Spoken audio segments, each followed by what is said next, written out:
Imagine living your life after 50 and feeling energized and excited about your future. Welcome to the Women in the Middle podcast, the podcast for women who are ready to figure out what they want and create the life they deserve. Here's your host and Master Certified Life Coach, Susie Rosenstein. Hey there, today we're talking about giving yourself permission to make yourself happy in midlife. Let's go.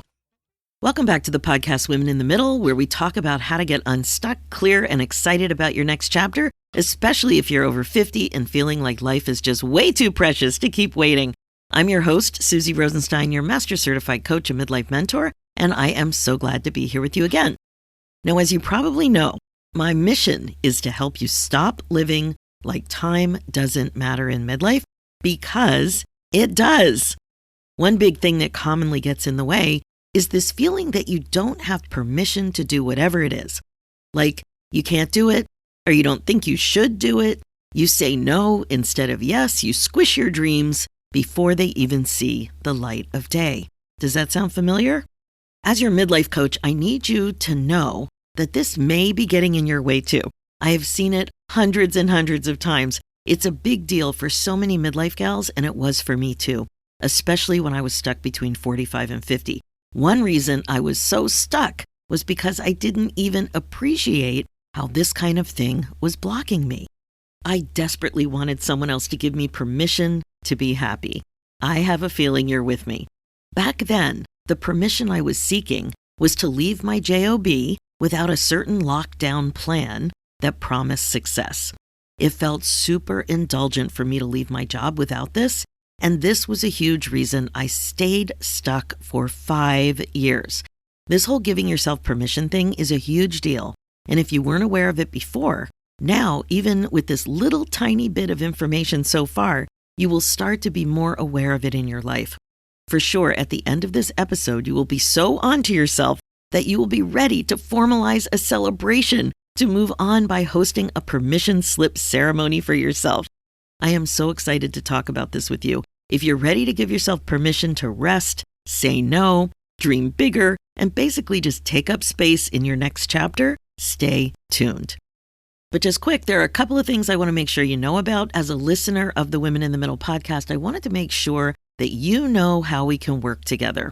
As you might be aware, I help midlife professional women get unstuck and reconnect with their desires so that they can move forward with clarity, confidence, and courage, fully honoring the privilege of aging and embracing what's still possible.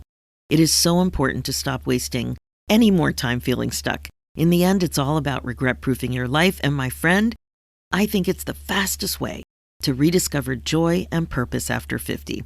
I have a variety of options available, both private and group coaching. The best thing to do if you are curious about what it would be like to coach together and actually put yourself first like this is to just reach out and see what might be a good fit for you. We're going to hop on a call. That's really the best way to do it. And it's fun for both of us. So head over to www.talktosusie.com. That's SUZY, talktosusie.com. And the other thing is that I now have a quiz that will help you find out what's keeping you stuck and how to move toward the life you've been putting off. It will help you understand what your future self is craving. It's free, it's fun, and it's fast. So to take the quiz, go to www.midlifequiz.com and help yourself get the insight you need to go after what you're excited about in your next chapter. Again, you can find it at www.midlifequiz.com. Okay, now let's dive in. Today we're going to do something special, something fun, something surprisingly powerful. We're having a midlife permission slip ceremony. Yes, it's a thing, and you're going to love it. Because if you've been waiting for clarity, confidence, validation, for a sign from the universe, or even a sign from me, your midlife coach, this episode is it. We are not messing around. We are not messing around, my friend. I have to say that now that I've been doing this work since 2015, it is crystal clear to me that this topic matters. Okay? So here's why. Midlife women like you are brilliant, and so many of these midlife women that I have the extreme fortune to connect with, they don't appreciate their strengths, gifts, and talents. So even though there's brilliance, there's this lack of appreciation for their strengths, gifts, and talents. And like I said, brilliant women like you are one of these amazing midlife gals. You're more experienced, more capable, more generous than you give yourself credit for. I just know it. When I have my first call with potential clients, I call it a momentum call. I ask them to describe what's not going well, why they're stuck. As they describe it to me, it's almost as if I see an aura of possibility around them that they don't see. They drop so many clues as they tell me their narrative of what is getting in the way of their happiness. Have you ever been to Sedona, Arizona? That's where I first heard anything about getting your aura photographed and read. It seemed really wacky to me, but I was so curious about it. And as I understand it, it's your emotional energy, and you see colors around you when you look at the image. Now, I'm only woo curious. I've talked to you about this before on the podcast, and I don't know anything more about this topic.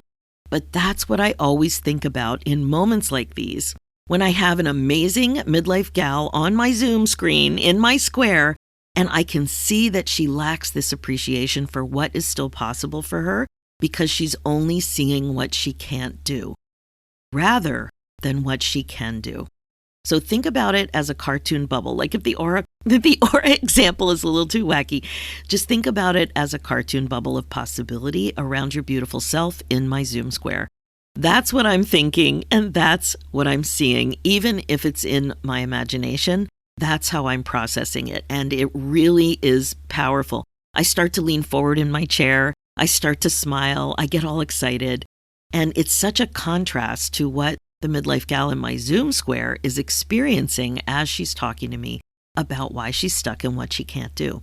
So the bottom line is that not allowing yourself to be happy is a common problem. And more importantly, a common reason for regrets in your life. And that's because as midlife gals, we are still waiting to give ourselves permission. Things like permission to rest, permission to want things, permission to change our minds, permission to try something new and possibly suck at it, permission to not be needed every minute, or not return a text, or not answer an email, or not pick up the phone in the exact minute that it presents itself to you. Permission to say no. Permission to say yes. And the list goes on. So today we're going to be looking a little differently at all of this. We are going to flip the script. Now, here is what I think a permission slip really means now at our age, at your age, as women over 50. You got to remember what permission slips meant for you in childhood, though, right? Do you remember? A permission slip means that you were allowed to do something like access or freedom to do something, and it was usually at school. Maybe it was at church or at synagogue. Maybe you had other reasons to have a permission form, a permission slip. But I think of it mostly as school, like a fun outing or a field trip. Right now I'm thinking, a field trip to the zoo, anything like that that you remember. And it might also be that not really a permission slip, but a form that you showed your parents something. And that gave you permission to get off the list of the teacher and move forward, right? So any way you slice it, it's kind of like, if you get the permission slip, you get access or freedom to take the next step. And it had to be signed by your parent. What about in midlife? What do you think of as a permission slip for you now? A permission slip means something else entirely. We're not in grade 4 anymore. It means more like ownership. I'm owning this. Or it means having agency to stay the course, do what it is you want to do. It also means you're done outsourcing your decisions. Like you're not willing anymore to let somebody else give you permission. You're going to own the decision. You're going to allow yourself to make a decision. It's very different. I even remember that stuck period of mine. I was just that 45 to 50. So I was grown up, even though I didn't feel like it all the time. I was desperate to have somebody older and wiser than me, or even just somebody wiser than me, to tell me what to do. I also remember something, again, this just popped into my head as I'm talking to you about it, but I remember it was I think it was my first year of university, and I wanted to be a marine biologist.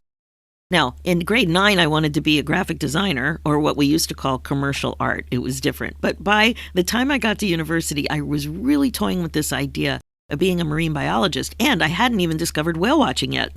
But I did have a fish tank most of my life, since I was 10. Anyway, I am not great at math, and I'm okay at science, but I'm really not great at math. And I remember my mom saying once to me, Susie, there are different paths you can take that would be easier for you.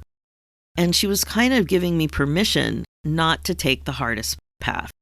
It was so interesting because I had never considered that I could still be a serious student and not take what I thought was a harder path, which was math. Now, once I did end up pursuing psychology, I had plenty of hard things to do there as well. But again, it was somebody else giving permission. And once she said that, I felt freed up. And once I was stuck in that 45 to 50 period, I was asking lots of people what they thought I should do. And what they thought I should do helped me have more confidence and more permission to pursue the suggestion. And this has gone on for me and many of the listeners right now. It goes on for decades. So I'm really hoping that shining the spotlight on it right now, like we're going to do, in a very real way, helps you realize the subtlety of what you're doing. Sometimes it's not so subtle, but what you're doing when you don't just take it on yourself. So think of it as outsourcing. A lot of people are familiar with this too when it comes to accountability, right? So if you have a doctor appointment, you're highly likely going to do the thing that you said you were going to do at 2 o'clock on Wednesday. But if you say that you're going to exercise at 2 o'clock on Wednesday, sometimes you don't feel as committed to that because it's more about internal accountability than external accountability. So it's this outsourcing business going on. So think about it. Are you still finding yourself waiting for somebody else to say, "Sure, honey, go ahead"? It's okay for you to want that. It's okay for you to do that. I've absolutely craved this so many times throughout my life that I didn't have the confidence or courage to give myself a permission slip, my own permission slip, which brings me to one of my favorite coaching stories ever. Drumroll, please. The blue fuzzy wand story. Now, years ago, a fuzzy blue wand suddenly appeared in my house. It's got sparkles down the stick part of the wand. I'm looking at it right now. So it's got double-sided sparkles, and then a blob of fuzziness, like fur, and then a silver star. It's over a foot. I don't know, maybe it's 14 inches or so tall. And it just appeared in my house. It was in the basement where there's a pool table and a TV and a couch area, like a pull-out couch where sometimes people stay. And it's where the kids played video games all those years. It was the kid hangout. And let me tell you, you notice when a sparkly blue wand shows up out of nowhere, like it didn't fit a lot of the other stuff that was in the basement. No one claimed it. It just materialized. To this day, I have no idea where it came from, but it has become one of my absolute favorite coaching tools. And when I'm on Zoom with a client and she says something like, "Oh, I don't know if I'm allowed to do that," or "Ooh, that feels so weird. Can I do that? Should I do that? Isn't that selfish? Ooh, I'm kind of cringing even thinking about it. Who am I to want this at my age?" Those kinds of thoughts, that kind of drama. I will reach over, pick up the wand, and hold it right to the camera and give a big, dramatic ding. Permission granted. I guess I could enhance it by getting a little bell. That might be even more exciting. Now, the client always laughs and catches on and sees her shenanigans immediately because, of course, this wand is ridiculous. It's fuzzy, it's sparkly, it doesn't look professional. It looks something like it belongs on a preschool princess costume. But immediately, right after, something shifts. Because if a ridiculous blue wand can give somebody permission like this, she can also give herself permission. Right? think about it. And that's the whole point of this episode. It's gotten to the point now that on a group coaching call in the Women in the Middle Academy, some of the other women are now able to sense what is needed. And they say, Susie, it's a wand moment. Get the wand. And they say it right on cue. It's so easy to see it with somebody else. It is much harder to see with yourself. Now, I have a feeling you related to this story. So here are 8 permission slips that you need this year. You might even want to write these down. So if you're driving or if you're on a walk, make a mental note that you might want to write some of this stuff down. It's really going to make you think. Number 1, permission to rest. Oh my gosh, have I embraced this one? And I still struggle, but I am really working on it. Real rest, not collapse and rest because you have no other choice and you fell asleep standing up. And I literally have fallen asleep in the chair I'm sitting in right now because I am working or doodling or painting. I'm doing something past the point of exhaustion. So you might catch yourself nodding off or something like that. That's not what we're talking about now. This is permission to rest preventatively. So I see rest as a basic part of self-care, not a luxury. So it's not if you have time. It's not, if you have a clear calendar. The idea is that you make the time, get more sleep, have more downtime when you are actually resting, not multitasking your face off. You know the difference. I know you know the difference. So you can stop that bit of mind drama right now in justification of what you're currently doing.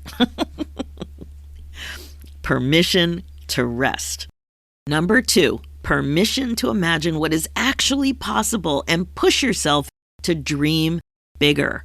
Now, I know you might be thinking, I'm not even comfortable dreaming anything. Sometimes it is difficult to dream, let alone dream bigger. Now, this is kind of related to a concept I introduced you to in an earlier episode, and I will put it in the show notes because I can't remember what it is, but it's about this idea of amplifying.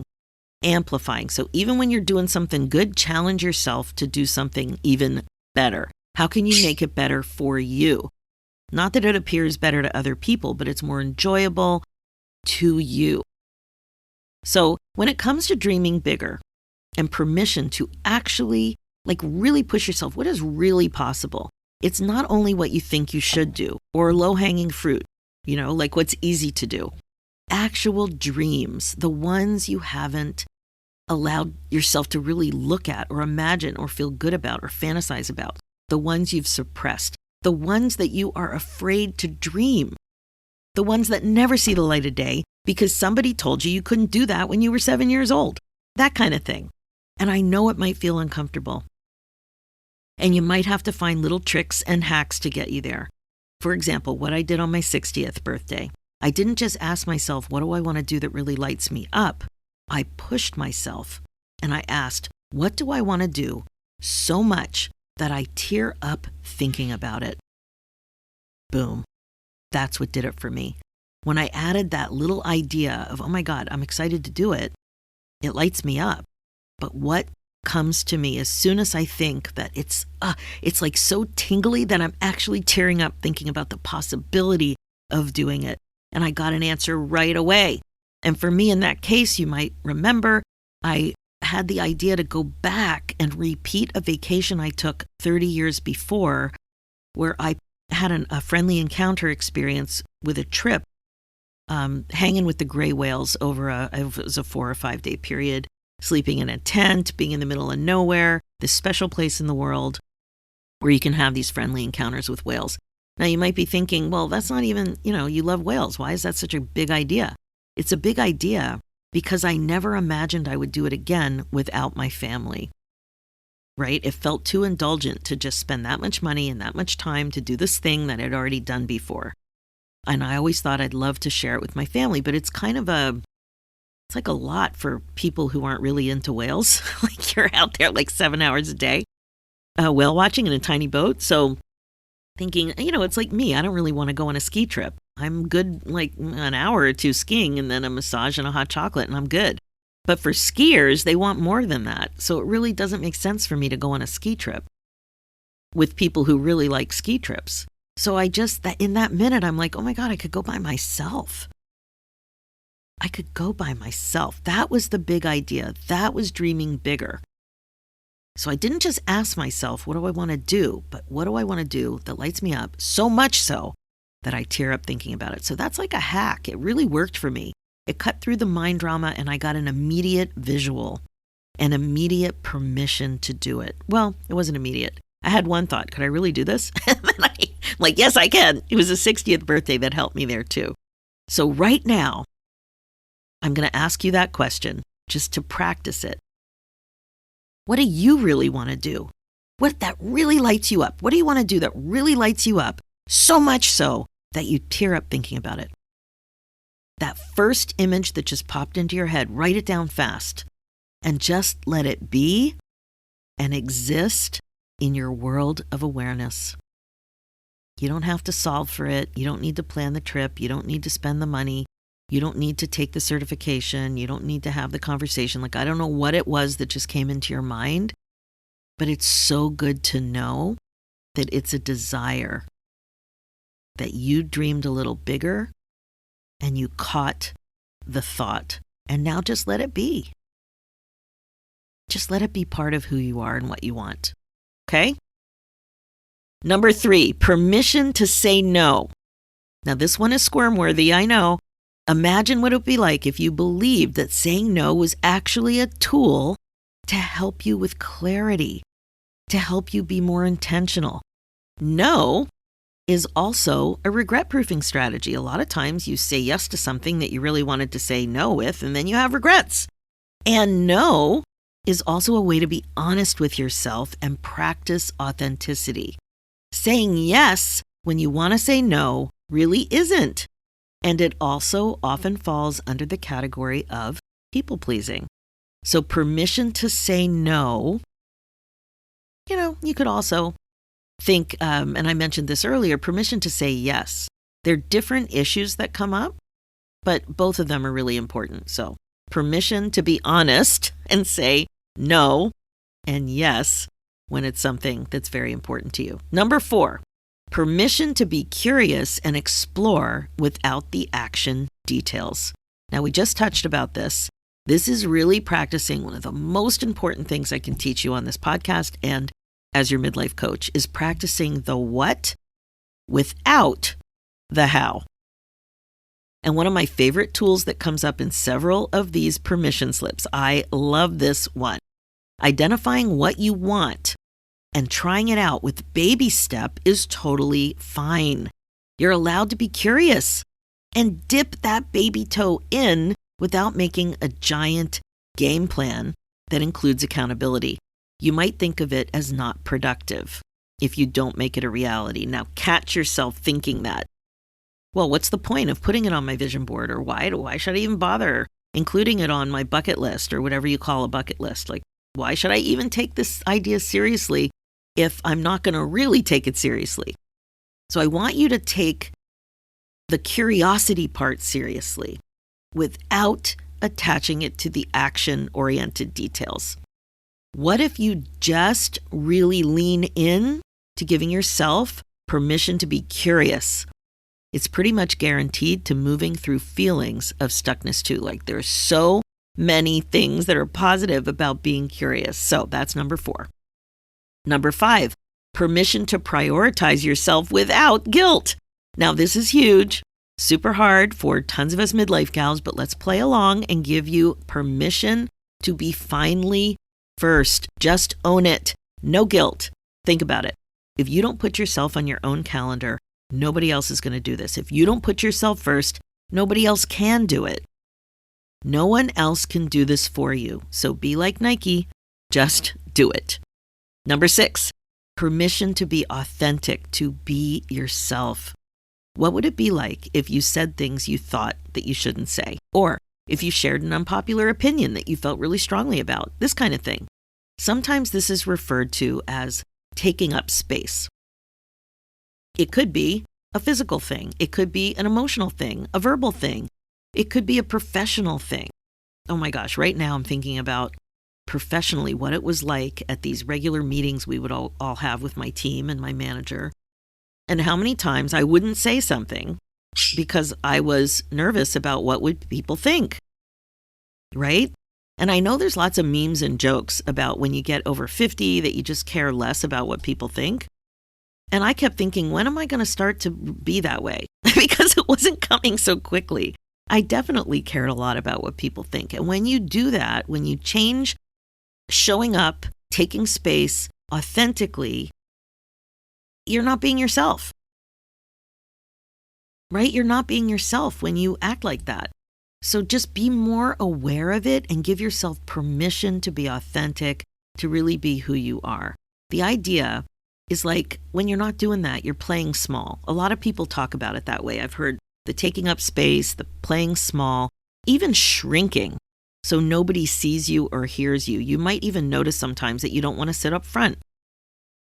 You know, like you just don't want to be seen. You don't want anybody to see you or hear you. You want to be aware in those moments that you're not being yourself. And you might also be minimizing your needs, goals, your dreams, because you don't want to take that risk. So I don't know, what if it just might be time to let your freak flag fly? Just be yourself.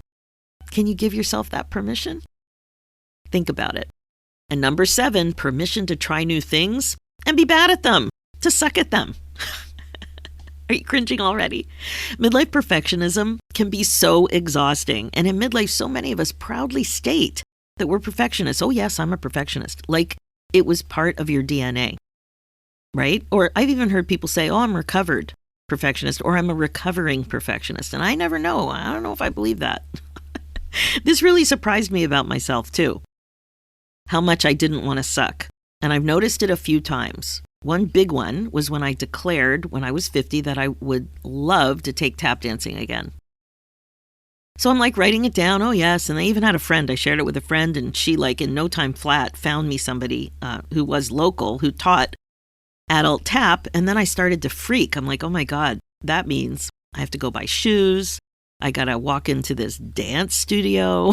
I hadn't been in a dance studio since I was 14. And I noticed that even when I went in to get the shoes, I was so self-conscious, unbelievably self-conscious. There was a whole bunch of people there, dance moms and kids, who were very comfortable in the space. And I was very uncomfortable. I put the tap shoes on, then I had to go in front of that triple mirror with a little floor there and stand in front of the mirror and look at myself and make a noise with my tap shoes. I thought, what am I doing? I am so self-conscious. I'm so self-conscious. And then the other time I noticed it, by the way, I did take lessons, and I felt definitely self-conscious. And you're making noise when you're tapping, so it's not like you can hide. It was not a big class. Anyway, I did try something new. I started to feel better about it, but it's something I didn't expect that I would be so aware of the discomfort of trying something new and being bad at it or being new at it, just not having those developed skills that so many of us have as midlife women. We've been around a while and we've gotten really good at a lot of stuff. The other time I noticed it was when I took the certification to be a certified Zentangle teacher. So mindful doodling, you may know that I feel very strongly about mindful doodling and how important it is and how important it can be for you. And I'm going to be talking more about this in the coming weeks because I have something very exciting coming that has to do with mindful doodling. I already incorporated it into the Women in the Middle Academy. We're having a lot of fun with it. So anyway, when I took this certification, it was during COVID. And there were about 400 people online. It happened to be the first time it was offered online. I was planning on going in person and having a whole experience in person. But it was the first time they taught it online. And it was lovely. Like I cleared everything up around my desk and I got really comfortable. And I noticed that when it was time to share our work, we were using an app and we were uploading images on an app. So we were all doing the same thing. And then we were looking on the app at how different everybody's work was, even though we were doing the same thing, in quotes. And I thought to myself, wow, I'm pretty anonymous uploading something on an app, but if I was sitting in a room with 400 people, with people doing the work in front of me, behind me, and on each side of me, I knew I would be self-conscious. All that drama was detracting from my experience. And if I would have been in person, it would have detracted. Clearly, I had not given myself a suck at something. It was totally perfectionist thinking, and it really surprised me. So think about your childhood and how much more you embraced trying new things when you were young, when you didn't have decades of experience. And you may recognize being like this again actually has the potential to keep you young. So can you do this? Can you be open to trying something new and not being really proficient or not being really talented or not being really skilled at it? What if your thoughts about this were not only okay, but also advantageous to your life experience? Huge concept, right? What if you could work on your thinking in a way that it wasn't just okay, but it actually helped you and added so much value to your life experience? So permission to try new things and be bad at them, very important. And number 8, another biggie. These are all big. Permission to want what you want. First time I heard this concept was during my coach training. And it is so important. I'm like, permission to want what you want? Who doesn't give themselves permission to want what you want? That's what I thought back in 2014. Most of us midlife gals struggle with this. Now, I'm saying most, not knowing if that's an actual fact and has been researched. Let me correct myself. Many. It's very common. Desire is data. It's information. But at our age in midlife, knowing what you want, knowing what you actually desire is not as easy as you might think. What is common is to think that it's hard to know. And this comes up all the time with working with women about passion. Women come to me all the time and say, I don't know what I'm passionate about. Oh my gosh, it's so hard. Why don't I know? It's just so hard to figure out what passion is. That's what I hear all the time. And I also thought that because you might feel disconnected to what you actually want. And there's this concept that so many of us believe that it's hard to know. And you may not even be giving yourself permission to have clarity about wanting what you want. You're just so uncomfortable with allowing want, allowing desire. And it is such a common regret, and it's avoidable.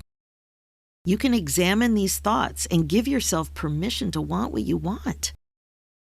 Why wouldn't you be allowed to want what you want? What's getting in your way? Probably just your thoughts. And your thoughts about what you deserve, what is indulgent, what is extra, how you imagine yourself, what you believe about yourself. Who you want to become in life is going to require all kinds of permission. So the 8 that we just talked about here, there's probably more. And some of them might be very specific to something that you struggle with, giving yourself permission to do. I know there's more of them, but podcast episodes cannot go on forever. So there you have it. We focused on 8. Let's just start with 8. 8 ways that you could be giving yourself permission in midlife. Permission to rest, permission to imagine what's actually possible and to push yourself to dream bigger, permission to say no, and I added as we were talking, permission to also say yes, permission to be curious and explore without action-oriented details, permission to prioritize yourself and put yourself finally first without guilt, permission to be authentic and let your freak flag fly, permission to be yourself. Number 7, permission to try new things and not be great at them. You might even suck. Is that okay? You might fail. Is that okay? Permission to want what you want. So there you go. Lots of food for thought. Now let's talk about creating an actual ritual to head into your next chapter with power, with intention.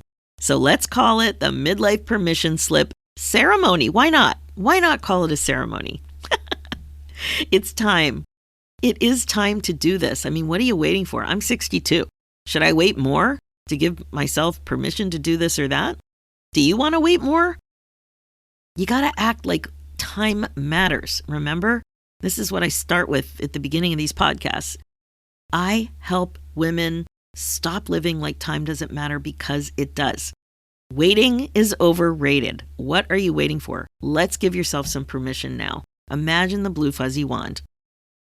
Because if we were together on Zoom right now, this is exactly the moment I would reach up and grab that fuzzy thing, that weird fuzzy sparkling thing, and I would give you a ding.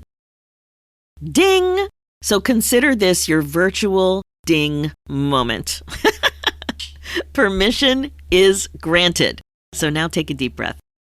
You can even put your hand on your heart. I don't know if you like to do that when you take a deep breath, if that helps you connect with yourself.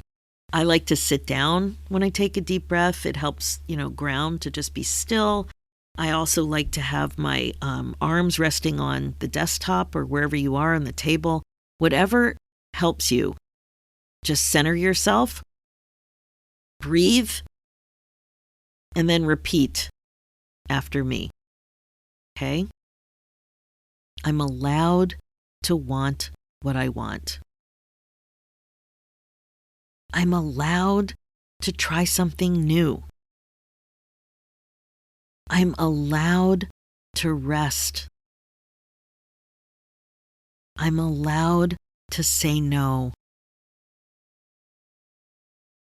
I'm allowed to change. So there are just a few examples. Okay, but it's so important. Now, I want you to pick 3. Pick 3 permission slips.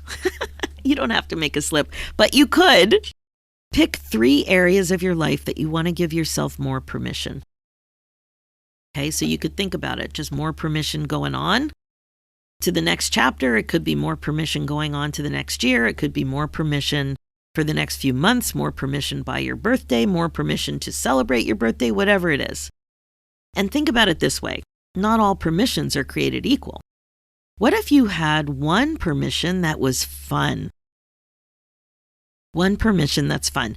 That one for me is permission to see my bestie who lives an airplane ride away more often.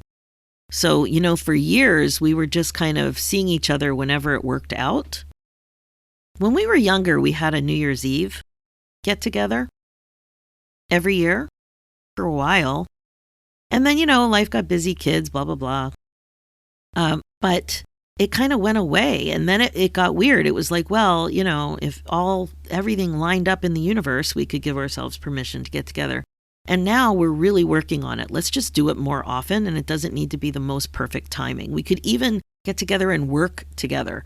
Like if we couldn't each have that much time off, we could have a gathering around, we're still going to work, but we're going to hang. You know what I mean? So whatever a fun permission is for you, think of it that way, one fun. And then let's go into an easy one. One that's really gentle, one that doesn't feel like a crazy reach, but something that feels like love. One very gentle, kind permission. Maybe it's even the curiosity idea. Just something you can do that's not a huge reach and doesn't make you squirm. And then let's talk about squirming. Then I want you to also think about one that's kind of out there. Maybe you think of it as bold or courageous. Think of a permission that pushes you a little bit. Think of a permission that's kind and gentle. And think of one that makes you smile, one that's really fun and full of joy. Okay? So that's your homework. There's a couple of prompts here that can help you. You could just say simply, I'm going to give myself permission to ... Here's another simple prompt. I'm tired of waiting to give myself permission to ... Or I'm not going to wait anymore to give myself permission ... So one is I'm going to do it, and one is I'm going to stop waiting to do it. And then think of one for next year. Next year is going to be different because I am allowed to blank ... So this prompt, you're going to think about yourself just being that person who's allowed to blank. Okay? So I'm going to give myself permission to do whatever. I'm going to stop waiting to give myself permission to do whatever, like you're done with that. And next year is going to be different. I am a woman who is allowed to blah, blah, blah. Blah, blah, blah, dot, dot, dot, and blank will help get you there. So let whatever comes up for you be enough. Don't overthink it. It's not a performance. I called it homework, but I'm not going to check your homework. You're the only one who can give yourself a gold star for trying. And think of it as a ceremony. I've talked a lot about celebration in the podcast and in coaching, even my little book, 50 Ways to Celebrate Life After 50.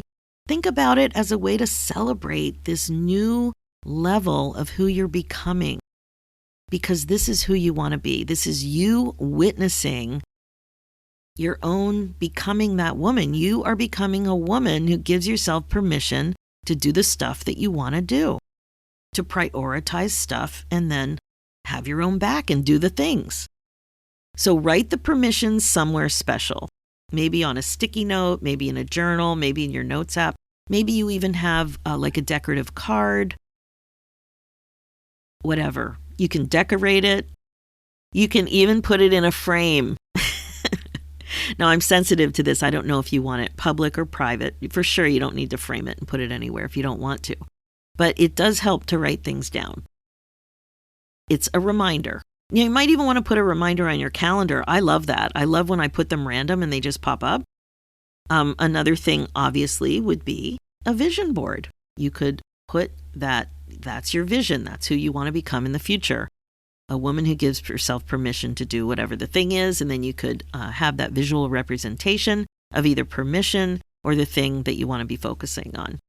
The important part is to write it down and understand that you're going to be doing something about allowing yourself to lean in to what you really want.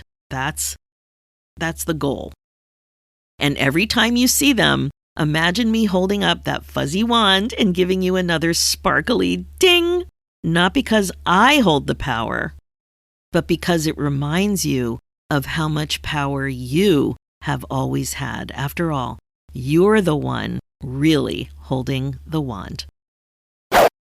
Okay, that is it for this episode. And my friend, this is your next chapter. And permission is the door that opens it. Oh my gosh, think about it that way. If today's ceremony stirred something in you and you want more clarity about what to focus on next year, check out my free masterclass, Get Unstuck, Midlife Clarity Fast and Easy. It's the perfect next step if you're done waiting for your life to make sense and you just want simple tools to figure out what you want. Get Unstuck, Midlife Clarity Fast and Easy, and to find it, head over to www.midliferoadmap.com. And with that, go shine, go take up space, get yourself a wand if you want. It's super fun. And remember, you don't have to live like time doesn't matter, because it does. You have so many choices. You have so many choices, but awareness is the key. And today, now you're looking at permission and how you get in your own way a little bit differently. Way to go. Well done. All right. Thanks so much for listening to the Women in the Middle show. My focus as your regret-proofing midlife coach is to help you waste less valuable time and get on with the good stuff. Remember, being the queen of your brain domain, having this awareness, understanding your thoughts, catching them, noticing how they create your feeling state. It is the best way to be. That's all brain domain stuff, right? It is time to stop waiting for the right moment and start creating the happiness, excitement, joy, and fulfillment that you crave. Reach out. If you would like to talk about coaching together, I have several options that might be a good fit. Head over to www.talktosusie.com and don't forget to check out my new midlife quiz to discover what is keeping you stuck and to learn about what your future self is craving. Go to www.midlifequiz.com to find that. And for show notes and links, go to www.susierosenstein.com and click on the podcast tab and look for episode 436. You'll also see a link there for my other show, The Women in the Middle Entrepreneurs, which is all about the reality of running your business when you're a midlife gal. It's also on iTunes, Spotify, and all the places. Let's do this, ladies. It's time for you to put yourself first, one thought at a time. Thanks so much for listening, and I'll talk to you next week.